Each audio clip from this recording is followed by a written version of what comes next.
Welcome to the Sendcast. My name is Dale Pickles. I'm the host of the Sendcast and the managing director of B Squared. We started the Sendcast to help improve knowledge and understanding around Send for professionals in schools, parents, and anyone working with children or young people with special educational needs and disability. Now, this is a special episode focusing on the new white paper and the Send reforms consultation. Last week, I published my response and my reflections, not just on the white paper and the consultation itself, but also what they mean in the wider context of the current Send system, the curriculum assessment review, and the new Ofsted Inspection Framework. It turned into quite a big document, about 35 pages in total. And there is a lot in there to digest, and a few people asked whether there could be an audio version. So here we are. In this episode, it is just me reading through my response and sharing my thoughts. Hopefully, it will help you reflect on how we got here, some of the challenges in the current system, what isn't mentioned in the white paper reforms, and where things might go next. And of course, I'll also touch on what this means for B Squared and the work we're doing. I'm always open to conversation, so feel free to get in contact with your thoughts. But for now, let's get on with this podcast.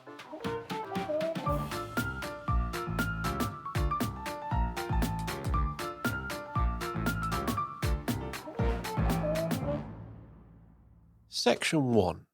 Introduction. The bigger picture. In the space of just a few months, the education landscape in England has shifted more dramatically than at any point in the last decade. A brand new Ofsted Inspection Framework, a curriculum and assessment review final report, a school's white paper, a Send reform consultation, the Children's Commissioner's Plan, the Education Committee solving the Send crisis report. Each has generated its own headlines, its own debates, its own wave of reaction on social media. Most commentary treats these documents in isolation.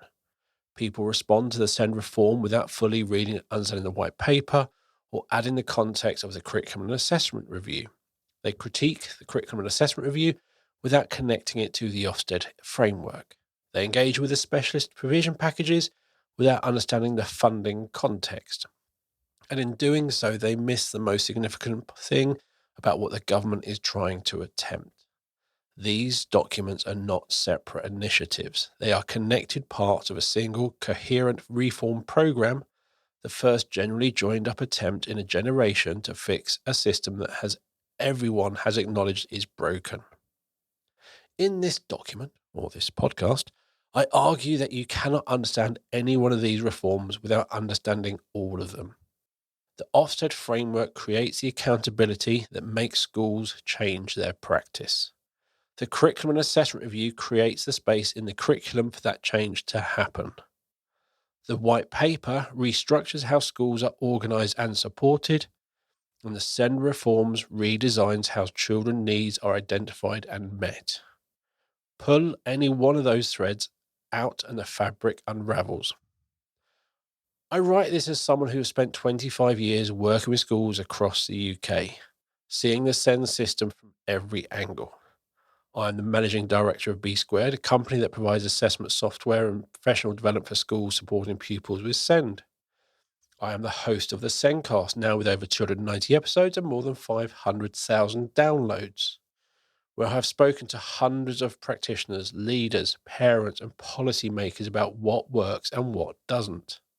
I am also neurodivergent myself, diagnosed with autism and ADHD as an adult, and the father of two neurodivergent daughters who I have supported through a system that was not designed for them.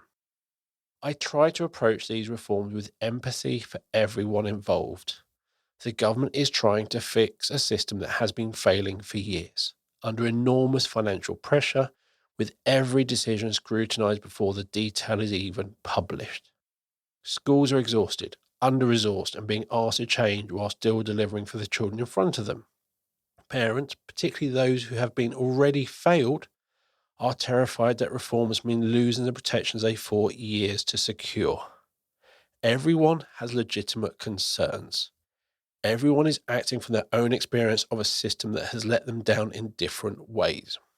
What follows is my attempt to step back from the individual documents and see the whole picture. How we got here, what the government is trying to achieve, how the reforms connect, what's still missing, and what schools can do right now without waiting for implementation dates that may be years away. Section 2. The system today, a crisis in numbers. Before examining what went wrong and what the reforms propose, it is worth pausing on the scale of the crisis. These are not abstract policy problems. They represent hundreds of thousands of children and families living inside a system that is consuming billions of pounds while failing the people it exists to serve. So we have some numbers. 638,700 active EHCPs as at January 2025, up 10.8% on the previous year. 2 billion spent by local authorities on send transport in 2024-2025, up 204% since 2015-2016. 21,000 send tribunal appeals registered in 2023-2024, a 55% annual increase. 99% of tribunal cases decided in favour of families. LAs win barely 1%.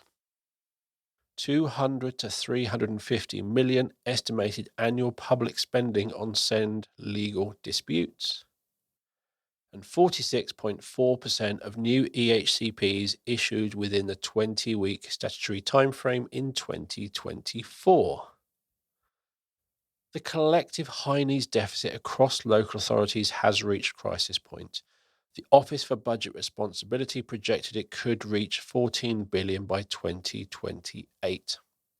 The County Council's network put the figure at 6.6 billion by the end of March 2026. 8 in 10 English councils warned of insolvency if required to honour their accumulated send deficits in full. In response, the government announced it would write off 90% of historic deficits, a £5 billion intervention subject to local reform plans. The statutory override allowing councils to keep those deficits off their balance sheets was due to expire in 2028. Without action, the consequences for local government finances would have been catastrophic. A record 1.7 million pupils in England currently receive some form of SEND support in school. The number receiving the higher level of support through an education, health and care plan has more than doubled in a decade. The government has also committed £3 billion towards creating 50,000 specialist places within mainstream schools, an acknowledgement that the current system is not only financially unstable, but structurally unable to meet the scale of need. The Education Committee first examined the SEND system in 2019 and found it in crisis. Adversarial processes, a postcode lottery of provision, underfunding, workforce gaps, delayed EHCPs, weak accountability, and fragmented multi-agency working. In 2025, the next Education Committee published its latest report, Solving the SEND Crisis, and found identical problems but only worse. 6 years of reports, inquiries, and consultations, no meaningful change on the ground. Reports ratify our experiences, they do not change them. The children and families living inside this system cannot wait for another inquiry cycle. What they need is action, implementation, and a reform that actually reaches the classroom. And this is what the current government is attempting, and understanding how requires looking at how we arrived at this point. Section 3. How we got here, the accumulation of failures. The current crisis was not caused by a single decision or a single government. It is the product of a 30-year accumulation of well-intended policies, chronic underfunding, fragmented accountability, perverse incentives, and a fundamental mismatch between what the system promised and what it was resourced to deliver. Every individual decision made some sense at the time. Together, they built a system that spends billions on failure while children wait years for help that should have been available on the first day they walk through the school door. 3.1. The 2014 reforms, right intentions, removed accountability. The Children and Families Act 2014 was generally well intended, extending support from birth to 25, bringing in education, health, and care together in a single plan, giving children and families a stronger voice in decisions about their lives. These were the right reforms. The original proposals included meaningful accountability mechanisms to ensure the system delivered on its promises. But accountability was stripped out as the legislation passed through Parliament. What remained was a system that massively expanded entitlement without expanding funding to match, and without the mechanisms to hold anyone responsible for delivery. The number of plans has grown from around 240,000 to over 638,000, and the money did not follow. The design assumed that bringing health and social care into the plan, one test with 3 parts, not 3 separate tests, would mean those services would contribute funding and professional input. They largely did not. The NHS and social care treated the H and the C sections of EHCPs as someone else's problem. Education picked up the bill.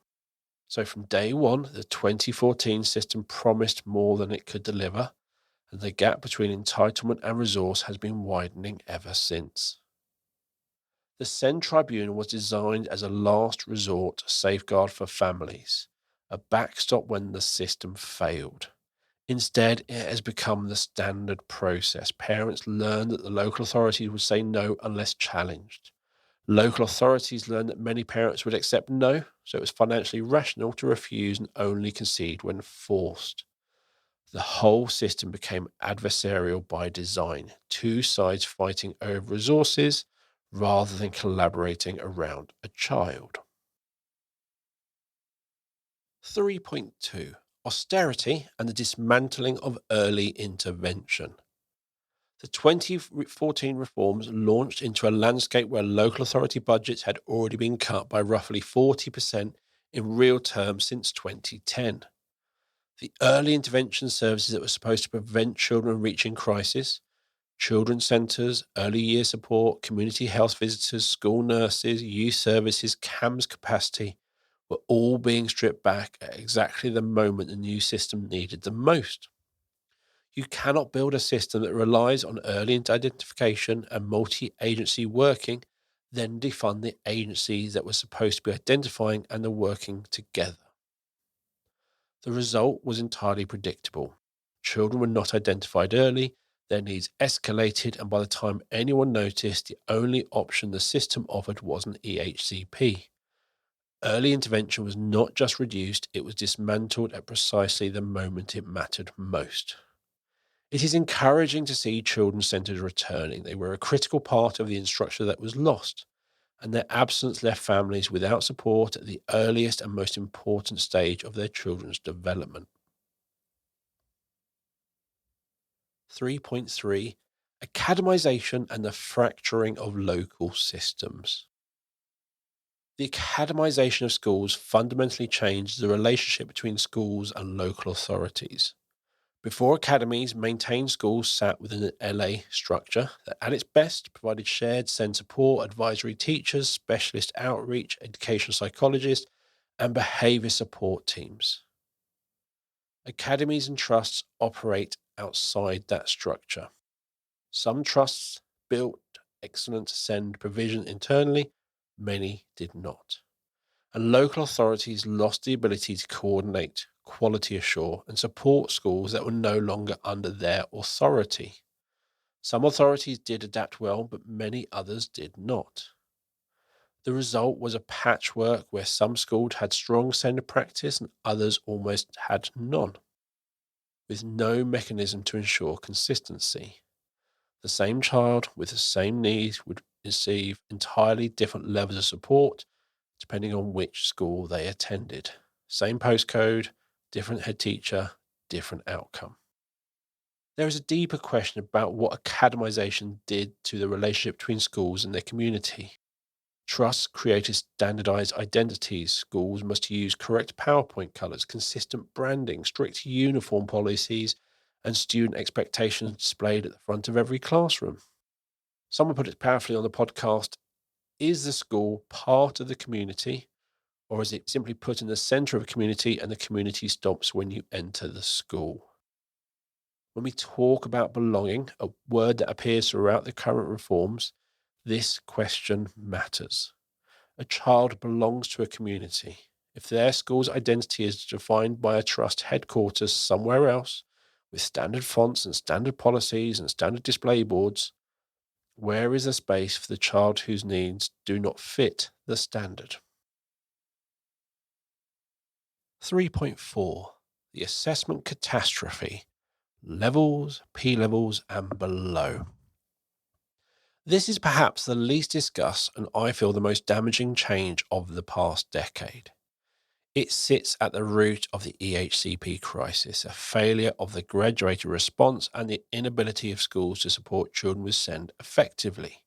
Yet it is rarely connected to any of these outcomes in policy discussions. Before 2014, England had a continuous assessment framework. P levels ran from P1 to P8, covering the earliest developmental stages through to the threshold of the national curriculum. National curriculum levels ran from level 1 upwards. Every child was somewhere on that ladder. A teacher in year 6 would have children working at level 2A, 3, 4, and high achievers at level 5. They knew where each child was, what came next, and how to plan for the range in their classroom. In governors' meetings, you would discuss every child's position, their progress, and their trajectory. Every child was visible. In 2014, national curriculum levels were removed. The intention was to give schools freedom to develop assessment approaches that worked for them. What actually happened was chaos. Most assessment software systems replaced the granularity of levels with simple judgments of above, expected, or below. Overnight, every child working out of year group, whether they were 1 month behind or 5 years behind, became the same word. A child in year 6 working at what would have been level 3 and a child in year 6 working at what would have been P4 were both simply below.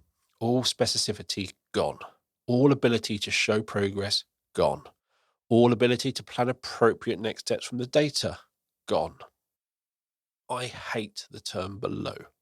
I have done since it was introduced. It means nothing and helps no one.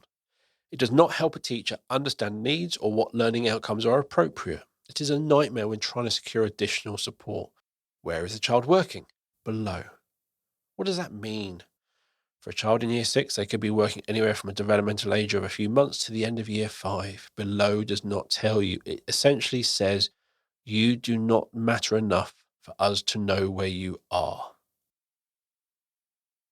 Many schools believed that P levels were also removed at the same time as the national curriculum levels. They were not.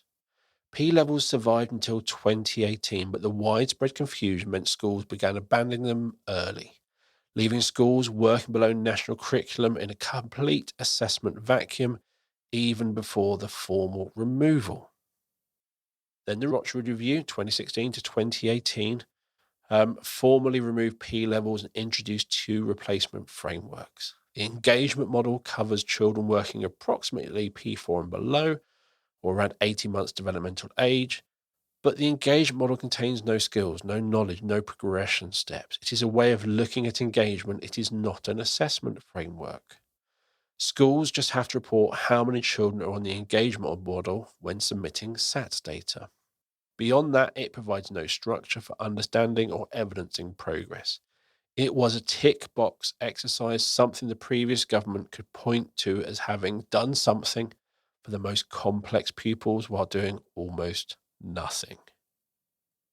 The pre-key stage standards pick up from around the developmental age of 18 months, approximately P4, and run up to the end of reception for key stage 1 reporting and up to the end of year 2 for key stage 2 reporting. They provide key indicators across 6 standards at Key Stage 2 and 4 at Key Stage 1, but these are broad markers, not the small steps a teacher needs to plan learning or demonstrate progress over a term. Crucially, they are structured around accountability, not child development. There is more granularity at the top of the scale where most children sit, and less granularity at the lower end where children with the most complex needs require the most careful planned provision. The system literally provides the least detail for the children who need the most detailed assessment. Both frameworks are designed for end of key stage reporting only. The government's own guidance tells schools to use their own detailed assessment criteria for tracking progress within a key stage. Where are schools supposed to get this criteria? There is no national framework. There is no funded provision. Schools either pay for a supplementary assessment system or they build their own, which most do not have the expertise to do well. Or they simply do not track meaningful progress for children working below age related expectations. If you care about SEND pupils, you pay. If you do not, you stick with below. It is a SEND tax. The parallel loss of spoken language assessment has compounded the damage. P levels included expressive and receptive language as two separate assessment areas. National curriculum levels define clear expectations for speaking and listening. The current framework has virtually nothing below key stage expectations for spoken language. There are no pre key stage standards for communication.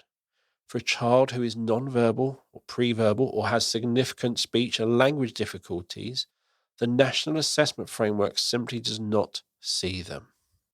I argued for years that this would have enormous consequences. Communication interaction is now one of the largest and fastest growing areas of identified need.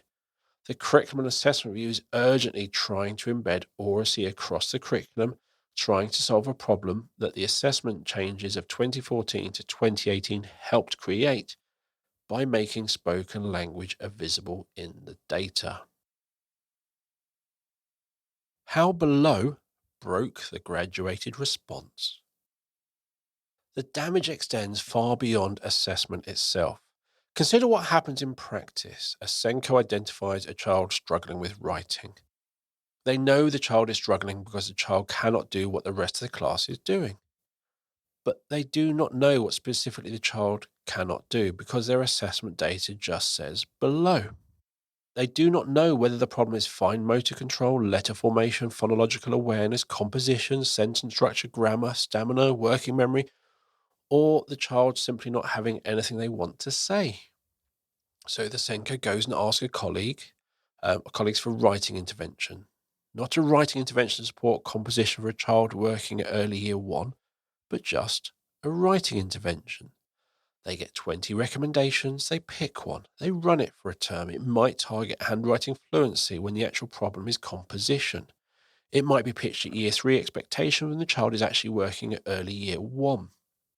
At the end of the term, the child has not made progress, not because the intervention was bad, but because it was aimed at the wrong thing at the wrong level. The Senko records intervention tried, limited progress, then tries another, same result. After 2 or 3 cycles, the school has a file showing they have tried everything and the child is not responding to intervention. That file becomes the EHCP application. The narrative is, we have exhausted what we can do. This child needs specialist provision. But the school has not exhausted what it can do. It never started. It never accurately assessed where the child was working. It never identified the specific barrier. It never matched the intervention to the actual need. It ran generic support at a child whose needs it did not understand, documented the failure, and used that failure as evidence for an EHCP request. The assess, plan, do, review cycle, which is supposed to be the graduated response that prevents children needing EHCPs, becomes a performative exercise. Assess below. Plan, generic intervention, do, deliver it for a term, review, no progress, repeat, refer. Nobody in that chain is acting in bad faith. The Senko and the teachers are all doing their best with what they have. but the system has given them no assessment framework to identify the specific need, no training to understand the developmental progression below age expectations, and no funded tools to fill the gap. The assessment vacuum created by the removal of levels and P levels is a direct and significant driver of the explosion in EHCPs, yet it is rarely identified as such in policy discussions. 3.5 The Curriculum Squeeze. The 2014 Primary National Curriculum raised expectations significantly. One school I worked with as a governor calculated that Year 6 pupils were expected to be approximately 9 months further ahead at the same point in time compared to the previous curriculum. Content was packed so tightly across key stages, there was barely time to cover the materials before assessments. I have previously compared it to running through the Natural History Museum in 2 hours, passing every exhibit but not having time to take anything in. If everything is essential, nothing is. A friend who teaches GCSE history finishes the course content just 2 weeks before the final exams. Where is the time to explore topics? Where is the time to revisit concepts with children who need longer? Where is the time to build relationships and belonging that the reforms now recognise are essential? The curriculum expectation framework also creates a perverse dynamic. Children were not encouraged to exceed age-related expectations by moving into next year's content, but the framework provided nothing for those children working below age-related expectations. There was a ceiling on going forward and no map going back. The system compressed everyone towards expected and made anything either side of that invisible. This compression did not just make life harder for children with SEND, it mathematically created more children who appeared to have SEND. If you raise the bar for expected by 9 months, you create more children who are below. Some of those children do not have special educational needs, they have a curriculum that was not designed for them. The rising identification of SEND over the past decade cannot be fully understood without accounting for the curriculum moving further away from where many children naturally are. 3.6 The Behaviour Crisis, Accumulated Failure, Not Just COVID. Teachers across England are reporting a behaviour crisis. The figures are stark. 76% of teachers say that misbehaviour interrupts learning, and 73% report that it negatively affects their health and well-being. Research from NFER in 2006 identifies increasingly challenging behaviour as one of the primary drivers of teacher stress, burnout, and decisions to leave the profession. The Department for Education's own National Behaviour Survey found that a significant amount of lesson time is lost to disruption each day. The Education Endowment Foundation estimates that 25% of teachers lose more than 10 minutes out of every 30 to disruptive behaviour, time that cannot be recovered. The dominant explanation is COVID, and COVID did have a real impact, particularly on the youngest children during critical development windows at precisely the moment they needed consistent adult relationships and structured learning. But COVID was not the origin of the crisis. It was an accelerant applied to trends that were already moving in the wrong direction. Consider the children who are presenting with the most complex needs and the most challenging behaviour in secondary schools right now. They were in early primary during the austerity years. Children's centres were closing, health visitors were being cut, early year support was being stripped back, the curriculum bar was rising. The assessment floor was disappearing. The diagnosis waiting lists were already years long. The safe, nurturing, well-resourced early experience that builds the foundations for learning and self-regulation was being quietly dismantled at exactly the moment these children needed it most. Then COVID arrived on top of that accumulated disadvantage. This is a generational problem and it moves in waves. Each successive cohort entering secondary school reflects the conditions that existed when they were 2, 3, 4, and 5 years old. The cohort currently in year 7 and 8, the ones most visible in behaviour data right now, grew up during the years of maximum cumulative damage. The reform does not reach back and fix what they missed. What it does is change what enters the pipeline from around 2028 onwards. Children's centres reopening, early identification, needs led support, teachers who understand executive function rather than sanctioning it, schools that build belonging rather than manage failure. The improvement, when it comes, will be real, but it will be generational, not immediate. The COVID narrative is politically convenient because it has a clear start date and implies the problem is temporary and external.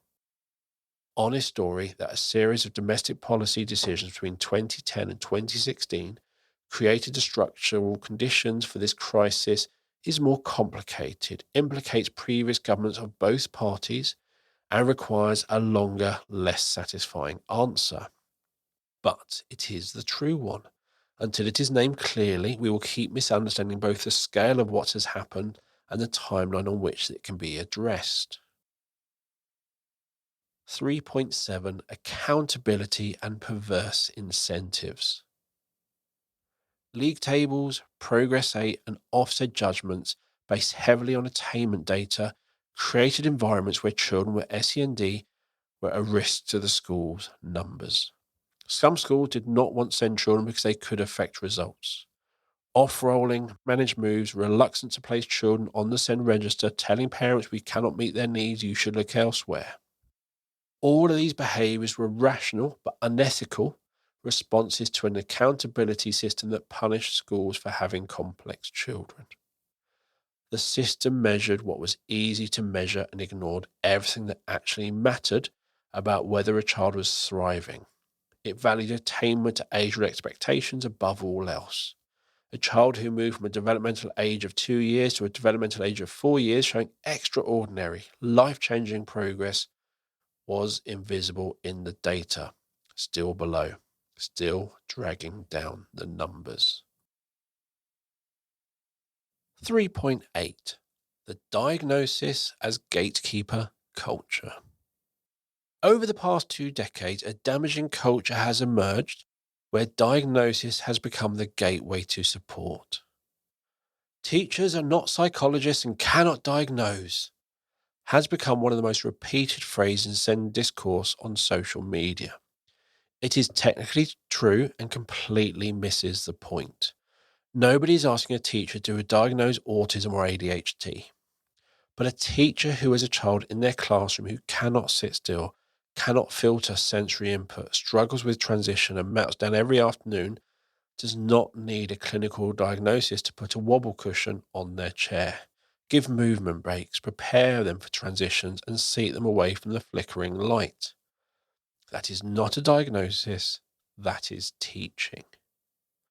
The chain that diagnosis as a gatekeeper creates is devastating. A parent notices their child is struggling. The school says they cannot provide specific support without a diagnosis. The parent goes to their GP. The GP refers to CAMS or the community pediatric team. The NHS waiting list is 2 to 4 years. The parent cannot wait that long because their child is falling apart now. The parent pays privately, typically £1,000 to £2,500 for an autism assessment or £800 to £1,500 for an ADHD.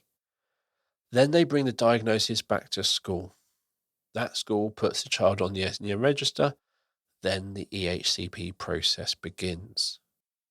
That entire chain, the private assessments, the EHCP application, the statutory process, potential years of tribunal proceedings, exists because a teacher was not supported or empowered to say, this child needs a wobble cushion and movement breaks in September of year 3. Years of waiting. It is not the same as waiting for planning permission on an extension. They are waiting while a child is being failed. They will never get those years back. I am not saying diagnosis has no value. My own diagnosis helped me enormously in understanding myself. But a diagnosis should be a personal journey of self-understanding not a prerequisite for receiving support in school. The move from diagnosis led to needs led provision, which sits at the heart of the SEND reform, could have a transformative impact. Not having a diagnosis should never be a barrier to a child receiving the support they need. Moving from diagnosis led to needs led is not as simple as changing language in some report. It is a complete change in how we think about supporting pupils with SEND. The 5 areas of development are not replacing a diagnosis, they sit alongside. The 5 areas also come before a diagnosis, not after. We offer support not because of the label they have finally been given, but because we see a need. If a diagnosis is not needed and we look at where support is needed, we will see terms like ASC, ADHD, and dyslexia less, not because they are replaced, but because we need to be child-centered, looking at the child, not their label. What support do they need, instead of asking which box do they fit in? On a personal level, a big problem with the diagnosis-led system is that a child struggling with executive function is their fault until they get that diagnosis, after years of their parents fighting. Once the child gets their diagnosis, the school then understands, apparently, and offers some support, but the child will still get sanctions for the things they struggle with. Until the child got that diagnosis, they are made to feel that it is all their fault. They get to try harder. They get told to just get on with it or don't make up excuses. Those words have a long-term negative impact. Trust me, I know. I can still hear those words from my teachers in my head. Before a diagnosis, there is blame. Changing to a needs-led approach should mean understanding and support. For a child, it should mean support, not blame and punishment, and that is a huge change. Some people have deep-rooted beliefs around behavior and punishment. Punishments that we know, without doubt, do not work, but we keep following the same process instead of trying to achieve real change. The need for children to conform and punishment for not following those rules. In theory, all that is needed is a simple change. When something happens, before you act, just ask why. In reality, it's not that simple. It's a big cultural change that needs to happen across the whole of education, and that will take time. 3.9. The tribunal arms race and the independent sector. The tribunal was designed as a last resort safeguard. It became the standard process, and it is important to say clearly, SEND lawyers and independent special schools exist because families needed them. When the system fails a child, parents do whatever they can to get help. They seek legal representation because they've been told no repeatedly. They look at independent special schools because their local provision did not work. This is not cynicism, this is love. The lawyers, the schools, the entire ecosystem that has been grown around the system, these are symptoms of a broken system, not its cause. Local authorities concede or lose the majority of tribunal appeals that are registered, with the vast majority of cases that reach a formal hearing decided in the family's favour. Yet the system continues to spend hundreds of millions of pounds on this adversarial process. Money that could have been spent on the provision that would have prevented the dispute in the first place. The pro bono economics report estimated that public money absorbed by the tribunal process in a single year was equivalent to nearly 10,000 places at SEN units within mainstream schools. This is not an argument for removing tribunal rights. Those rights exist because families need them. It is an argument for building a system where fewer families have to use them. The independent special school sector has grown to fill a genuine gap. Many independent special schools provide excellent specialist education for children with the most complex needs. education that simply did not exist in the maintained sector. The families who fought to access those schools did so because they believed it was the best option for their child. And that belief is often correct, and the dedication of staff in many of those settings is real. The question is whether the market dynamics that have developed around the sector are always in children's interests. 30% of independent special schools are now owned by private equity firms. This raises legitimate questions. Does the profit motive align with the educational motive? Is the incentive to demonstrate progress consistent with a funding model that may reward ongoing need? I have had personal conversations through my work that gave me pause. Head teachers navigating real tensions between commercial expectations and their children's best interests. I raise these as questions, not accusations. I'm not questioning the dedication of the staff within the schools. It is the organizations above I am questioning. But they are questions the system needs to answer. There are also questions about how parental preference is shaped. Independent special schools attend events, presenting their provision directly to parents who are, understandably, looking for answers. When a parent then expresses a preference for a school they encountered this way, and the local authority is obliged to fund that placement, is it worth asking whether the system is working as intended? I'm not suggesting that independent special schools should be removed from the system. They are needed. For many children, they provide provides exactly the right provision. What the system needs is transparency, accountability, and quality assurance applied consistently across all provisions, regardless of whether it is a maintained or independent for profit or charitable. The goal is not to penalise independent schools that do excellent work with the most complex children.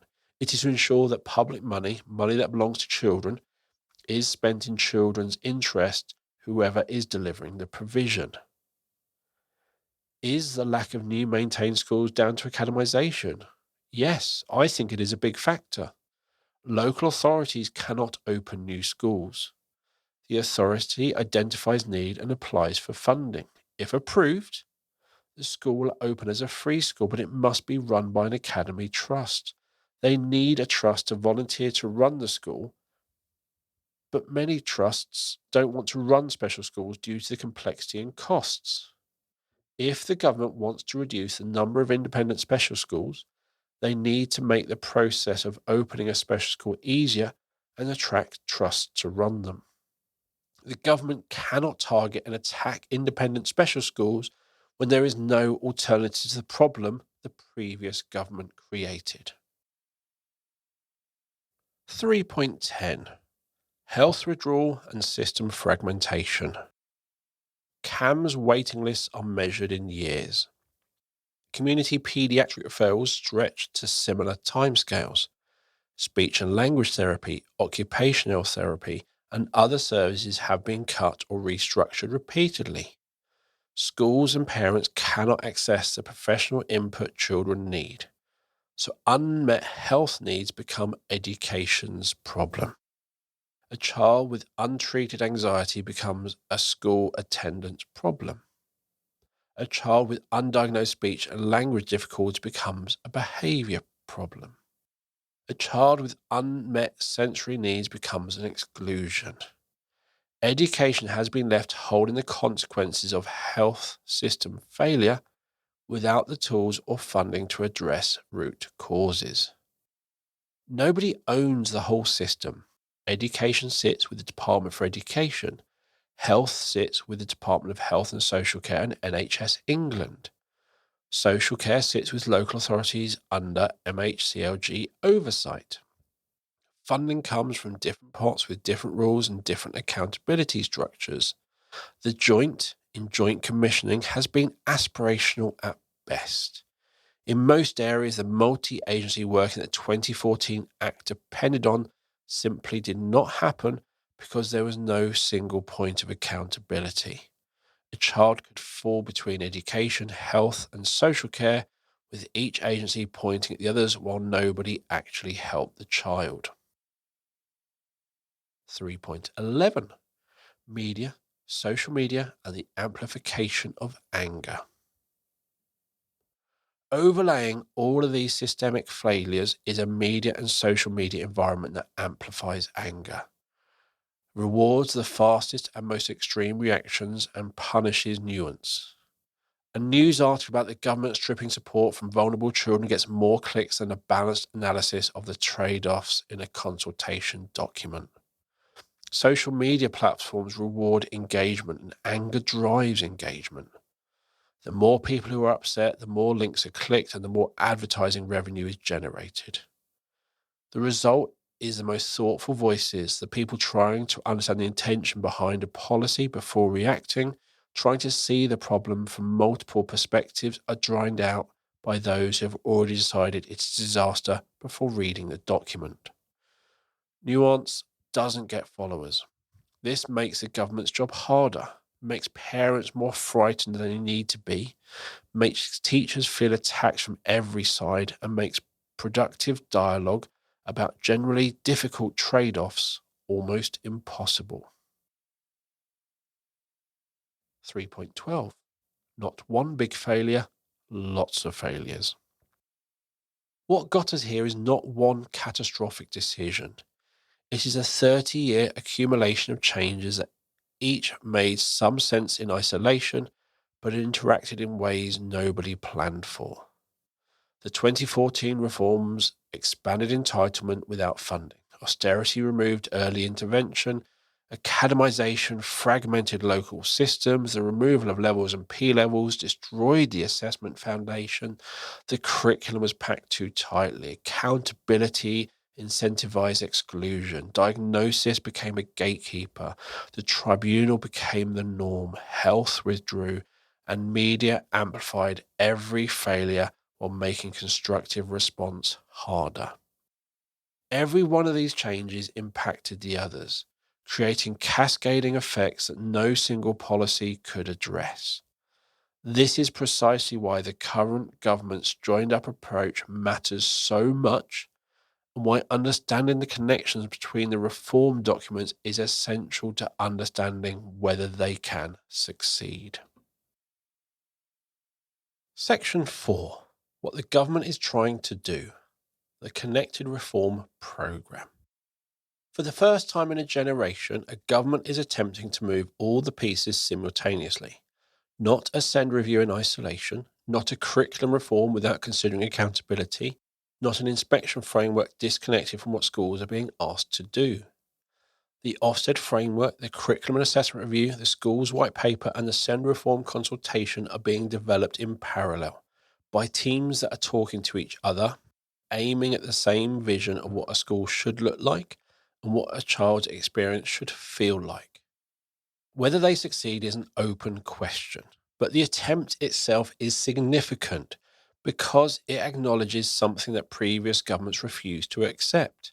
You cannot fix SEND without fixing the curriculum, the accountability system, school structures, and inspection simultaneously. They are all part of the same system, and changing one without changing the others simply moves the pressure somewhere else.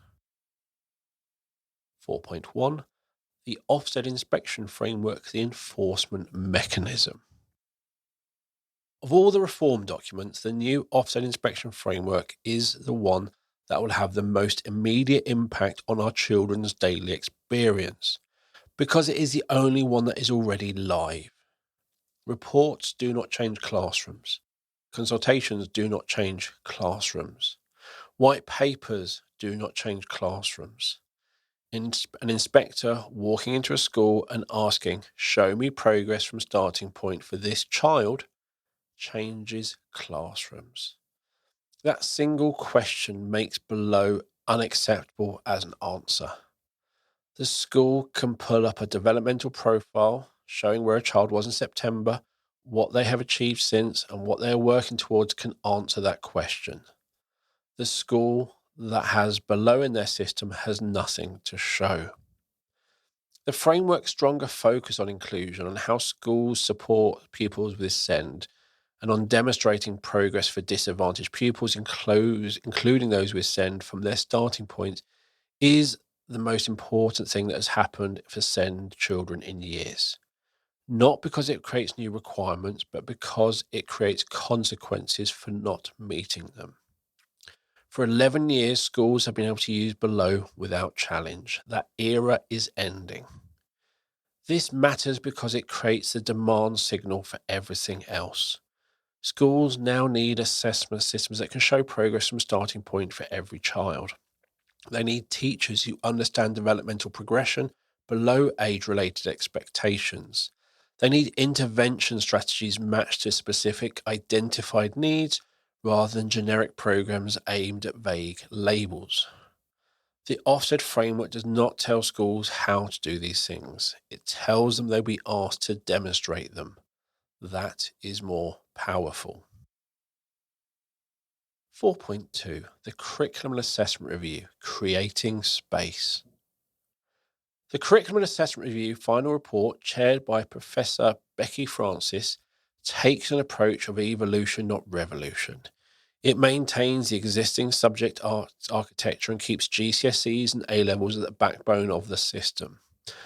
But within that structure, it proposes several changes that matter significantly for children with SEND. The principle of depth over breadth, mastering core concepts rather than racing through content, is potentially the most important. If implemented genuinely, it could give teachers the time they currently lack to revisit concepts with the children who need longer, to go deeper rather than faster, and to build relationships that support learning. But the critical question is whether depth over breadth actually reduces the volume of content or merely reorganizes it.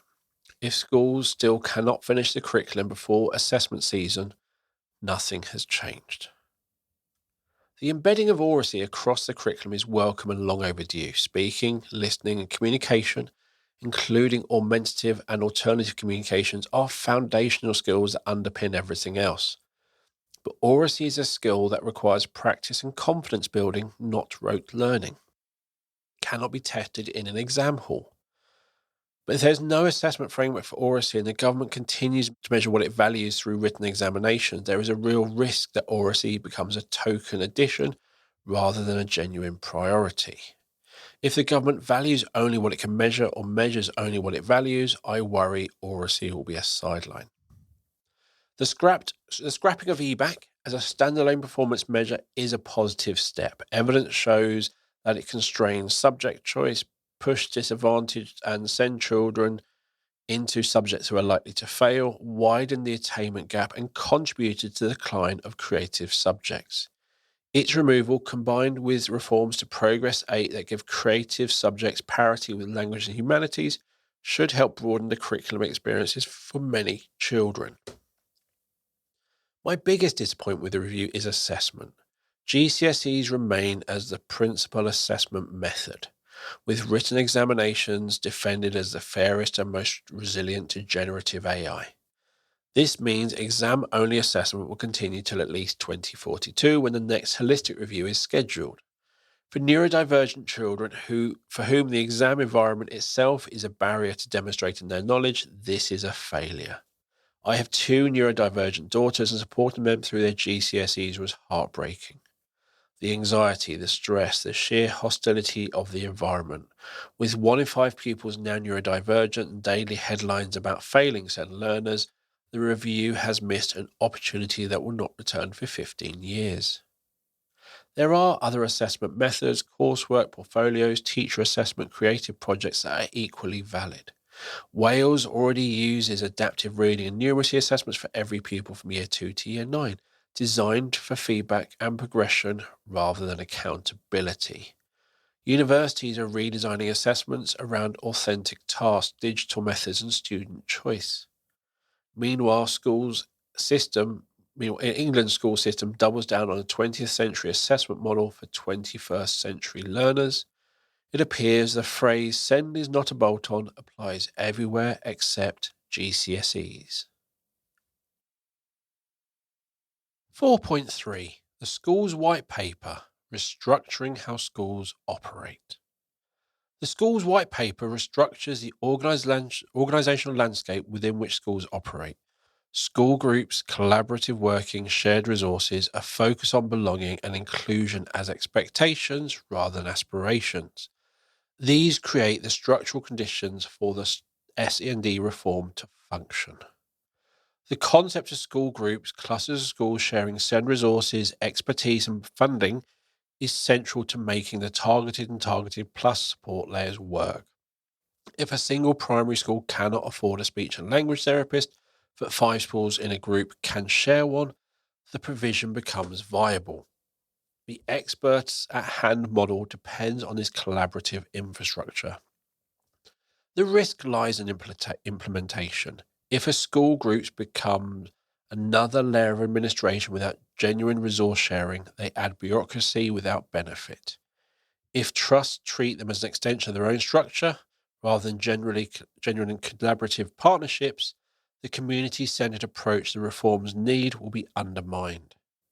And the questions about governance remain open. Who decides the priorities within a group? How are resources allocated?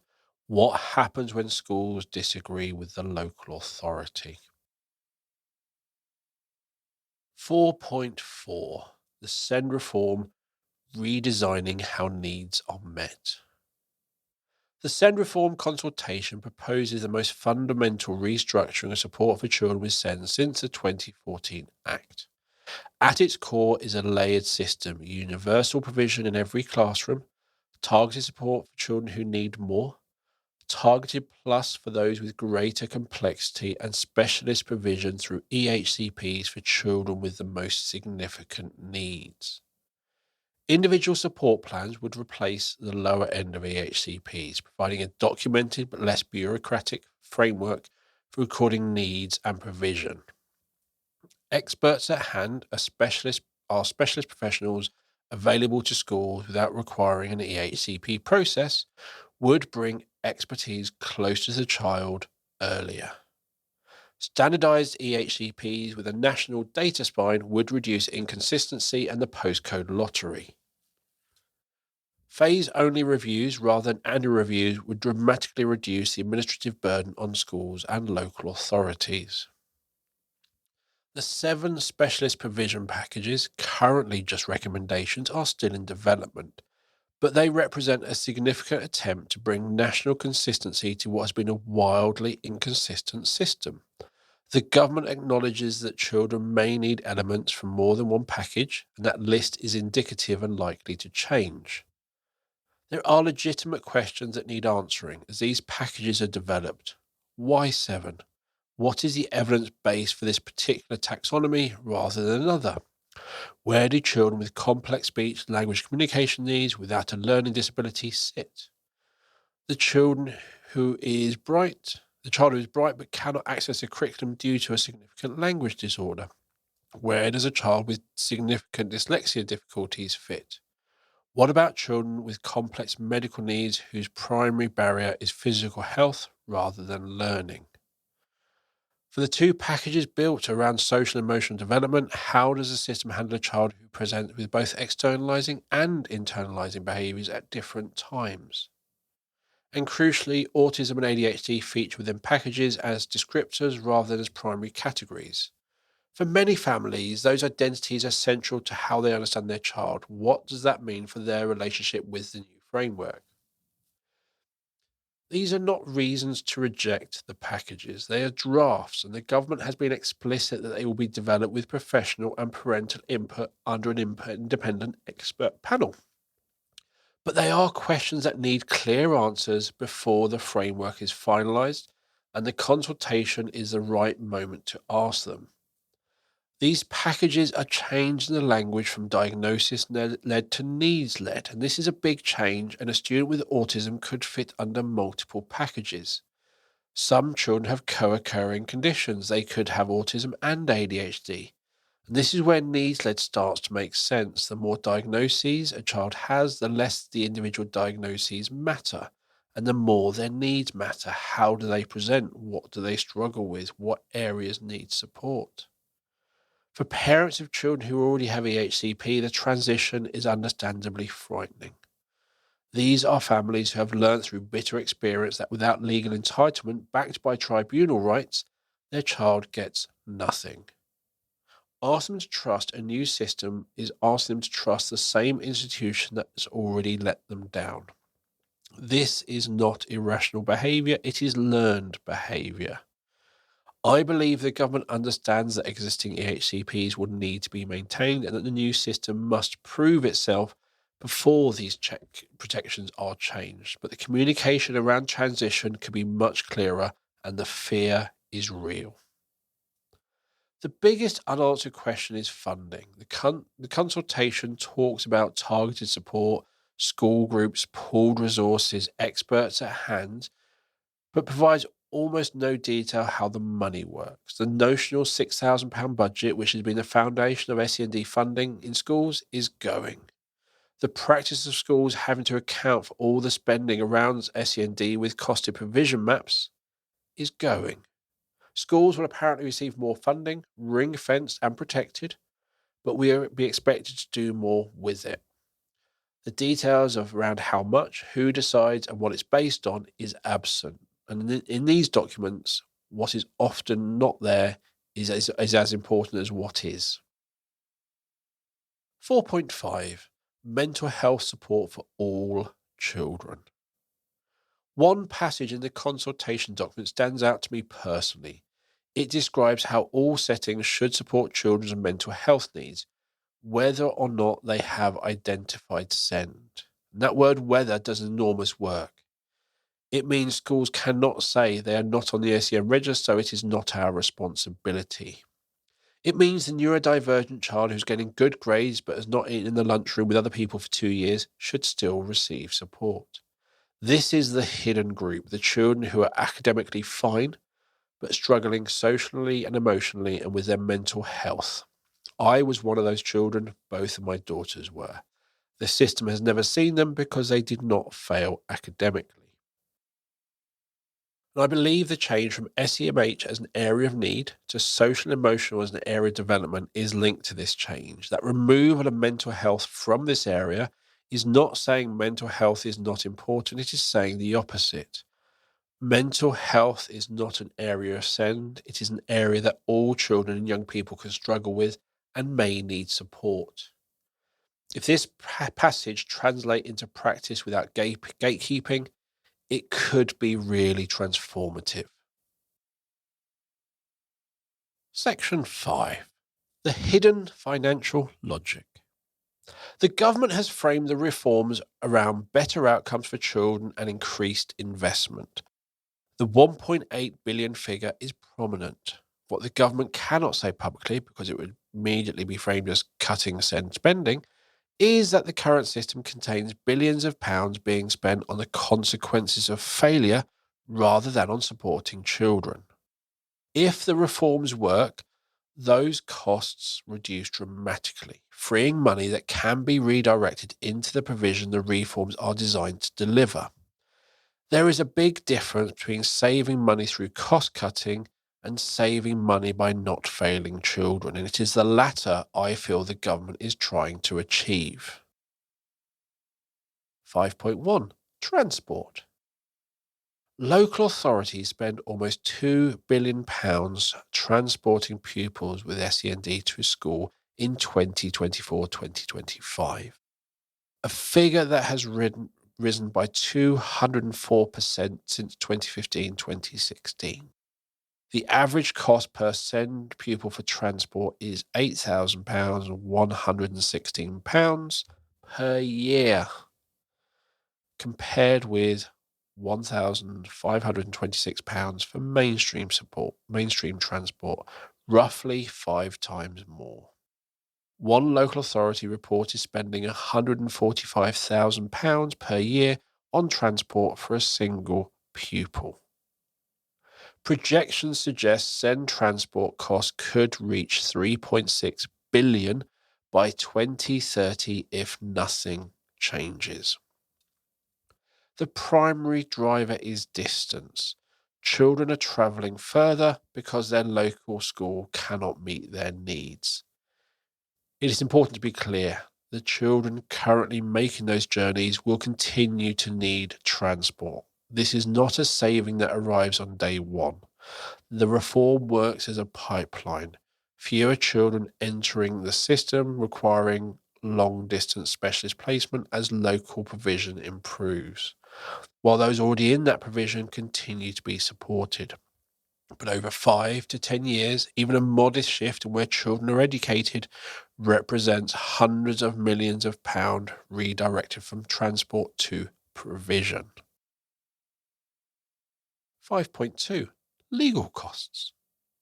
The Department for Education paid more than 13 million to HM courts and tribunal services in 2023-2024 just to administer SEND tribunals, nearly double the previous year and dramatically up from the 600,000 in 2017-2018.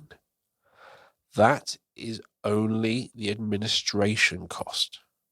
Local authorities collectively spend an estimated 150 to 200 million per year on handling and losing SEND tribunal cases. Parents spend thousands more. Families typically pay £7,000 to £8,000 for a single tribunal case, and the wider ecosystem of SEND lawyers, independent assessors, mediators, and support services adds further to the total. If the reform reduces the adversarial nature of the system through standardized processes, earlier identification of needs, better support before crisis point, and a system that families trust enough not to fight, the legal costs should fall substantially. This is not about removing EHCPs and should not be about blocking tribunal access. Families must retain the right to challenge decisions that affect their children's lives. The goal is a system where fewer families reach that point because their child's needs were identified and met before crisis, not after. 5.3 Annual Review Burden. Currently, every one of the 638,700 active EHCPs requires a formal annual review, each involving significant local authority officer time, administrative processing, and often leading to statutory amendment processes with their own timelines and appeal rights. If the reform moves to phase-only reviews, reviewing EHCPs at transition points between key stages rather than annually, the number of reviews local authorities process could drop by 70 to 80%. In any given year, only the children at transition points would require a formal local authority review. The Year 6 cohort, the Year 11 cohort, and post-16 leavers, and early years transitions. Everyone else simply continues with their provision. The cost saving is significant. Even a conservative estimate on the per review cost to local authorities multiplied across hundreds of thousands of reviews puts the annual saving in the range of 100 to 190 million pounds. And for schools, the Senko time currently consumed by coordinating annual reviews, easily a full day per review for a school with 30 EHCPs, would be largely returned to working directly with children. A question worth raising as the detail is worked through: if EHCPs are reviewed at phased transition rather than annually, does that mean funding is fixed for the duration of a phase? That would bring genuine advantages. Schools and local authorities could plan with confidence, knowing the resource is secure for a defined period, rather than managing the uncertainty of annual revision. But what happens when a child's needs change significantly mid-phase? A mechanism for interim review when circumstances change substantially would be essential to ensure the phase-based funding does not become phased lock provision. 5.4 Professional time redirected. Educational psychologists currently spend a disproportionate amount of their time conducting statutory assessment for EHCPs, writing the psychological advice that forms Section B. There is a national EP shortage, and the available workforce is being consumed by the legal processes of producing EHCPs rather than actually working with children in schools. If fewer children need EHCPs because their needs are met through targeted and targeted plus support, EP capacity is free to do what EPs are actually trained for. The same applies to speech and language therapists, occupational therapists, and other specialist professionals who currently spend substantial time writing statutory advice rather than delivering therapy. 5.5. The assessment industry. The diagnosis as a gatekeeper culture has created an enormous private assessment market. Private autism assessments, ADHD clinics, independent speech and language assessments, occupational therapy evaluations. Many exist purely because the system made clinical diagnosis the entry point to support. If the reform generally delivers needs-led provision, where schools respond to what they observe rather than waiting for a clinical label, the urgency for expensive private diagnosis reduces significantly. 5.6. Exclusions, alternative provision, and absence. Children with unmet SEND are massively overrepresented in exclusion figures and alternative provision placements, both of which are expensive. If schools are creating environments of belonging, identifying needs early, and providing support before crisis point, fewer children are excluded.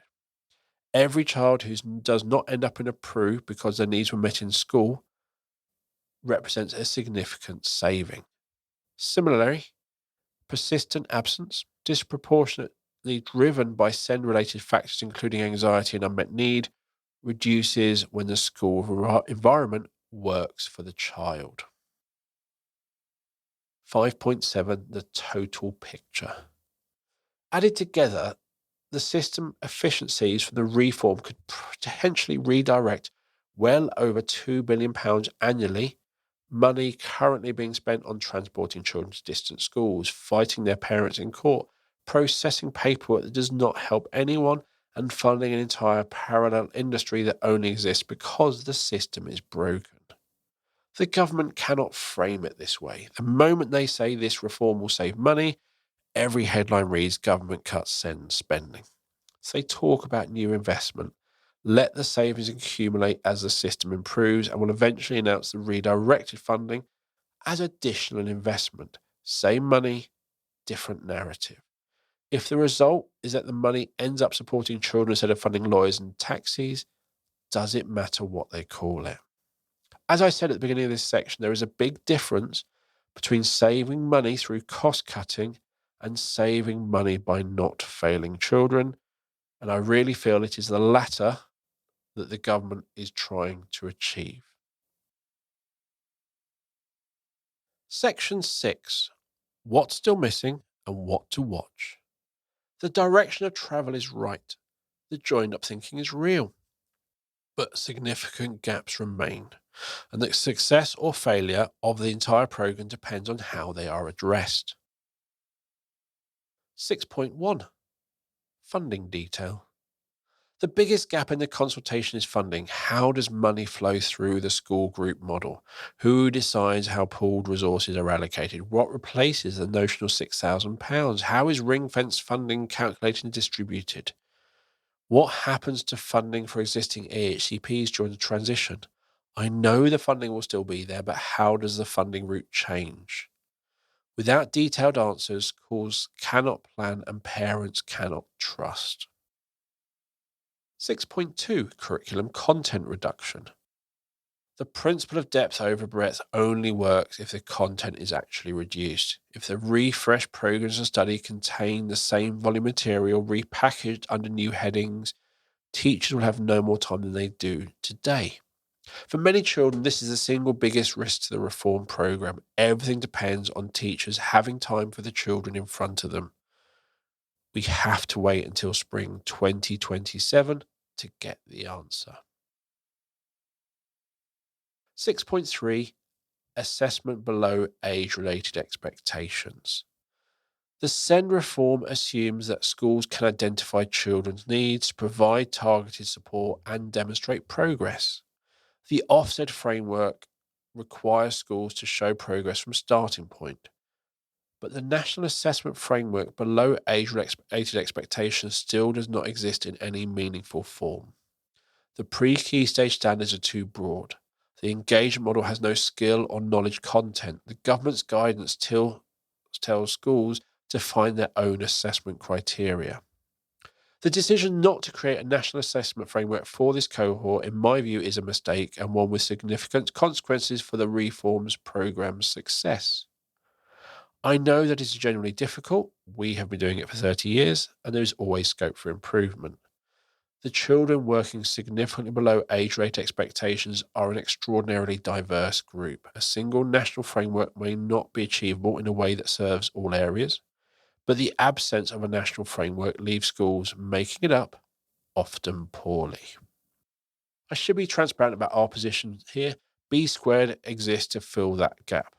Connecting steps is used by more schools than any comparable system, but it is still used by fewer than 1 in 10 schools nationally, which means more than 9 in 10 schools are either using something less comprehensive, building their own approach, or not meaningfully assessing the cohort at all. If the reform generally depends on schools knowing where their SEND pupils are, as both the Ofsted Inspection Framework and the ISP model require, but no national framework exists to provide a mechanism to know this, then the success of the entire programme rests on schools independently finding tools the government has chosen not to provide. How can schools share data meaningfully without using a consistent language? This is an unstable foundation, and it is one the government should address before the reforms are implemented. 6.4 Teacher workload and the behaviour transition. Teachers concerned about workload under the reforms are legitimate and deserve an honest answer rather than reassurance. The concern is understandable. More documentation, more ISPs, more evidence for Ofsted, more expectations of inclusion for children with increasingly complex needs. On paper, it looks like more work. The reform logic, however, points in a different direction. A school that accurately identifies where children are, pitches learning at a level where they can make progress, builds genuine belonging, and responds to needs preventively rather than reactively, should, over time, carry a significantly lighter behaviour management burden. The EEF evidence is clear that improving behaviour through needs-led approaches can add the equivalent of 3 months of academic progress. The most effective schools focus on teaching positive learning behaviours rather than managing disruption. A child can access their learning who feels seen and capable has a fundamentally different relationship with school than a child who has been labelled below for 6 years and has learned that school is a place where they fail. The disengagement, the acting out, the refusal, much of that is a rational response to a system that has not worked for them. The honest caveat is about timing. The transition period asks teachers to build inclusive, warm, belonging, centered classrooms, while simultaneously managing the cumulative consequence of years of unmet need. The children who will benefit the most from the reforms, identified early, supported from the start, never labelled below, have not yet entered the system. The children in classrooms today carry the deficit of the years before the intervention. It will, in all likelihood, get incrementally harder before it gets easier. This is not a reason to abandon the reforms. It is a reason to be honest with teachers about the shape of the journey. The critical variable for the teacher's workload specifically is whether the 2027 curriculum generally reduces content volume. If depth over breadth translates into fewer things taught more thoroughly, teachers get something they do not currently have: time. Time to go slower with a child who needs longer. Time for oracy. Time to notice that something is wrong and respond to it in the moment rather than flagging it for the Senko in 6 weeks. Time simply to build the relationships and warmth that the reform describes but cannot legislate. If the new programs of study arrive and the volume is largely unchanged, just repackage, none of that time materializes. The behavior and workload picture remains stubbornly the same, regardless of the rhetoric around inclusion. Preventative is almost always cheaper than being reactive in time, in emotional energy, and in human cost. But the investment comes before the return. The honest answers to teachers worried about workload is this: if the reforms work as intended, your job should become more sustainable over the next decade. But the next 2 to 3 years will require you to do the building work alongside the reactive work. The curriculum question will determine how much capacity you have to do both. 6.5 Health and Social Care Contribution. The 2014 Act assumed health and social care would contribute meaningfully to EHCPs. They largely did not. The current reform makes similar promises about integrated support. Whether health and social care generally participate this time with funding, professional time, and accountability remains to be seen. 6.6 Transition for existing EHCP holders. The consultation indicates that existing EHCPs will remain till at least September 2030, but it is much less clear about whether the funding model changes underneath them before then. An EHCP without the funding is behind it is just a piece of paper. The government needs to be explicit about the transition, what that transition means for children who are already in the system. Not just their plans will continue, but the resources to deliver them will be maintained. 6.7 Timeline. The reform timeline stretches to 2028 and beyond. The refreshed programs of study expected to be for teaching in 2028, updated GCSEs from 2029. The full SEND system may not be operational until the early 2030s. Every year of delay is another cohort of children navigating a system that everyone acknowledges is failing. Implementation must be as urgent as the rhetoric. Section 7. What schools can do now. Don't wait for the reforms. The reforms will not arrive until 2028 at the earliest. Children in schools today cannot wait. The Ofsted Inspection Framework is already live, asking schools to demonstrate progress from starting point, already expecting evidence of inclusive practice. Schools need to act now. I have spent 25 years watching this landscape. I have seen reforms arrive and stall. I have had conversations on the Sencast, now over 290 episodes, with head teachers, Senkos, parents, researchers, policymakers, and the young people who have been through the system about what schools actually need, as distinct from what the policy documents assume they have. Through the Sencast Sessions online CPD, we have tried to make professional development accessible to practitioners who cannot always reach expensive training. I have raised 2 neurodivergent daughters through this system. I know what it feels like on both sides of the table. I have also been to events and sat at the same table as a parent, a teacher, a head teacher from an independent special school, an external professional, and someone from a local authority. I watched them all agree with each other and affirm each other's point of view. When we step away from social media and the news, we work together to support our young people with SEND, and we need to do this more. My experience has taught me one thing above all: you cannot wait for government to act.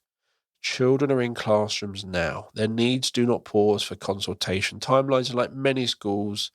When we see a gap in assessment, in professional understanding, in the tools schools need, we build something, we try to make a difference. And that is what we have done at B Squared, and that is what the rest of this section describes. 7.1 Assessment that sees every child. Connecting Steps is B Squared's assessment platform. It's a single system covering all pupils from the earliest developmental stages through to age related expectation. Send assessment is not an add on module or a separate system. It is built into the same platform used for every child in the school. A teacher can see where any child is working, what they have achieved, what comes next, and how they are progressing over time, including children working significantly below age rate expectations, for whom the national framework provides almost no meaningful structure. This is precisely what the Ofsted framework now requires schools to demonstrate, and precisely what below has never been able to provide. 7.2 Frameworks that address real needs.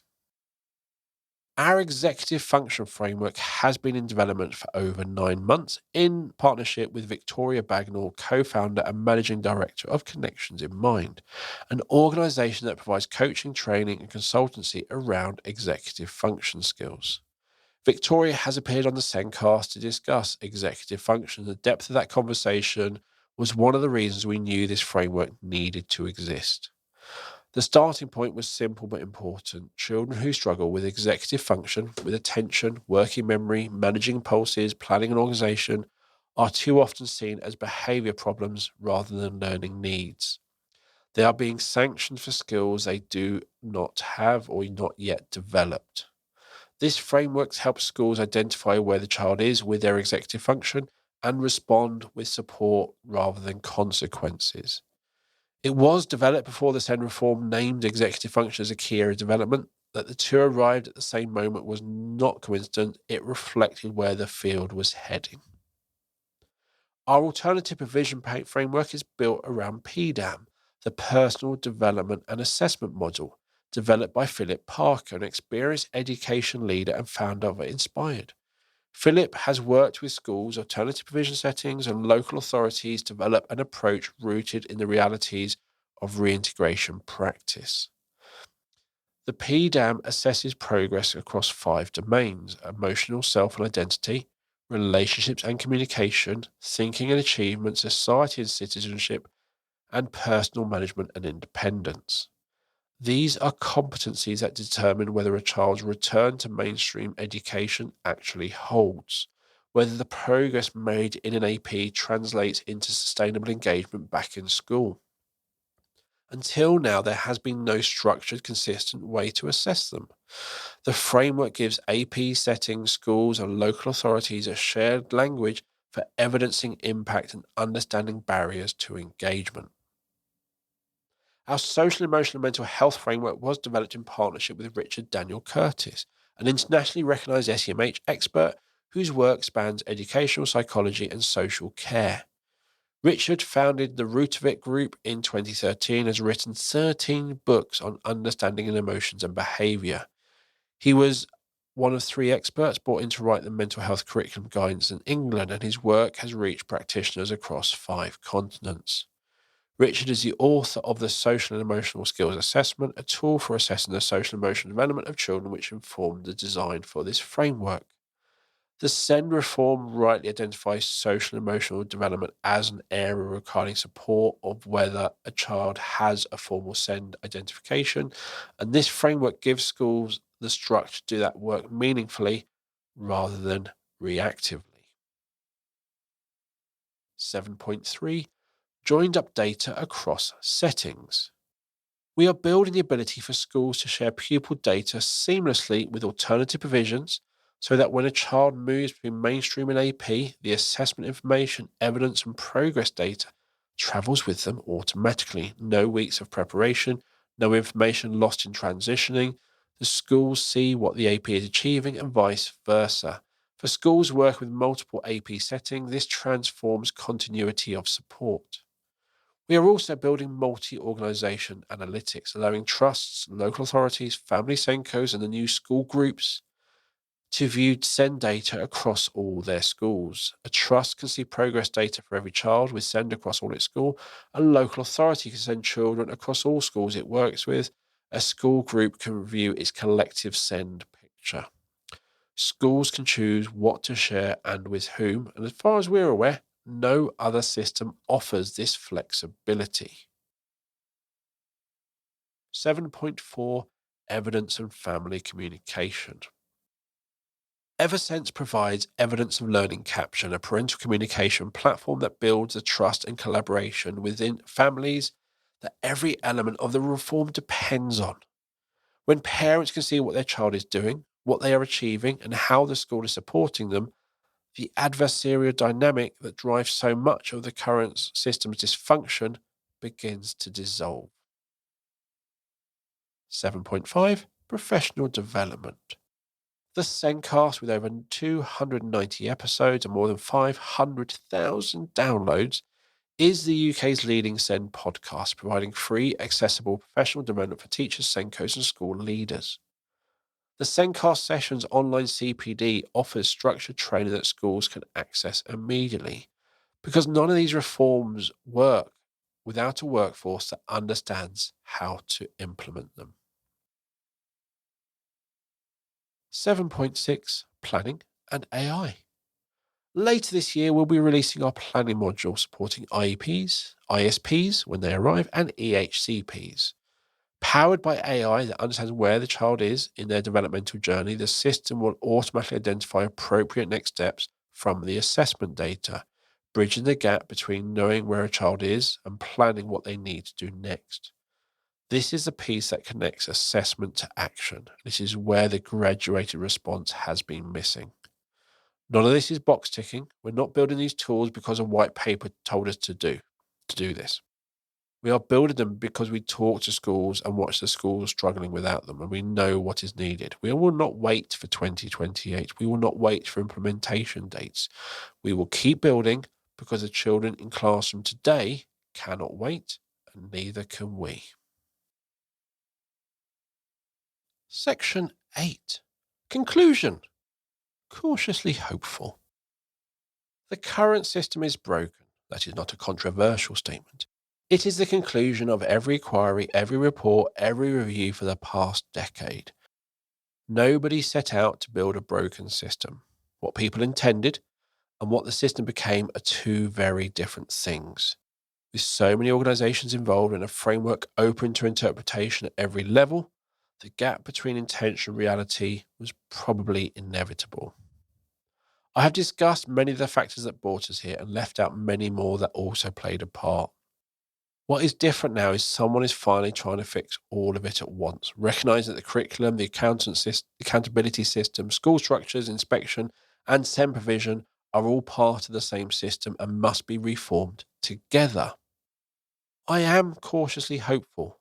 The direction of travel is right. This joined up thinking is genuine. The Ofsted framework is already making a difference in how schools see and support children with SEND. The curriculum and assessment reviews' emphasis on depth over breadth could create the time that teachers desperately need. The SEND reforms move to needs-led early support could prevent years of failure that the currently drive children towards EHCPs. The recognition that mental health support should be available regardless of SEND identification could finally reach the hidden group of neurodivergent children who are academically fine but struggling in every other way. The risks are real. A lot of detail is still absent. The curriculum may not generally reduce in volume. Health and social care may not show up.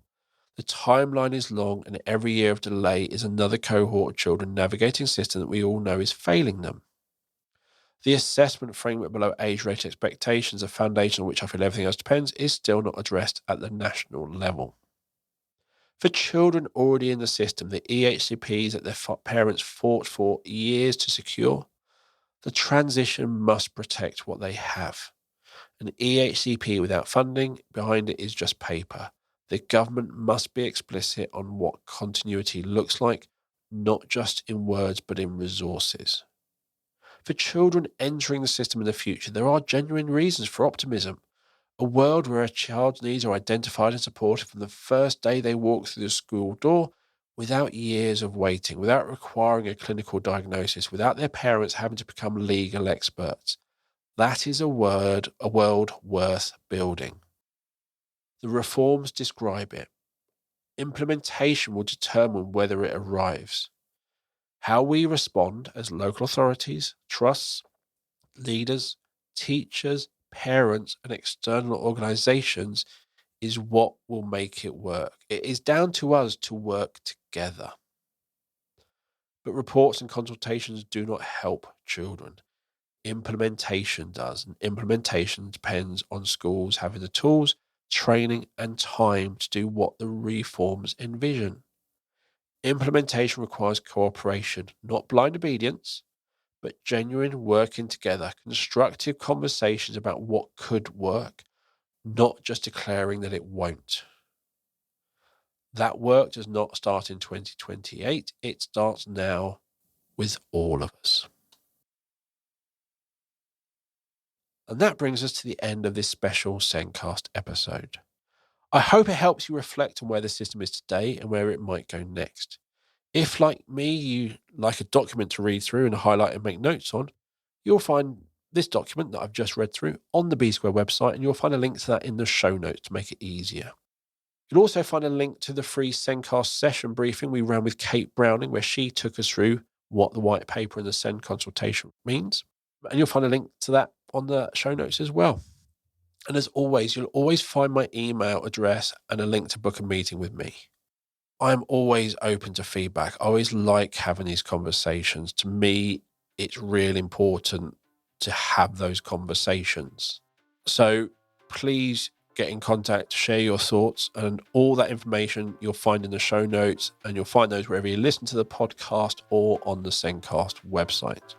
So thank you for listening to this special episode. We'll be back soon with another episode of the Sendcast. But for now, goodbye.